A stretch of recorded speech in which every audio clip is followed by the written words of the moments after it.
పౌర్ణమి నాడు 2 కారణాలకి గుత్తి దీపాలు వెలిగిస్తారు.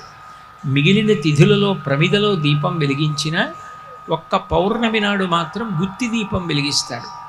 కారణం ఏమిటంటే దీపం లేకుండా ఇల్లు ఉండడానికి వీల్లేదు. గృహప్రవేశం చేసిన లగాయతూ ఇంట్లో ఎప్పుడూ దీపం వెలగాలి. అందుకే మీరు చూడండి, ఆ ఇంట్లో దీపం పెట్టేవాళ్ళు లేరండి అంటారు. దీపం లేకుండా ఇల్లు ఉండడము అంటే అది అమంగళప్రదం, ఉగ్రభూతములు ప్రవేశించడానికి కారణమవుతుంది. అట్లా దీపం వెలగకుండా నా ఇల్లు ఎప్పుడైనా ఉండిపోయిందేమో. పూర్వం ఎప్పుడైనా ఇల్లు విడిచిపెట్టి తీర్థయాత్రకి వెళ్ళవలసి వస్తే ఎవరికో ఒకళ్ళకి బంధువులకి తాళం చెవి ఇచ్చి మేము లేనప్పుడు పూజామందిరంలో దీపం పెట్టి నైవేద్యం పెట్టండి అని చెప్తుండేవారు. గృహదేవతలు ఇంట్లో ఉంటారు, వాళ్ళకి రోజు దీపం వెలగాలి. నేను లేనప్పుడు అట్లా దీపం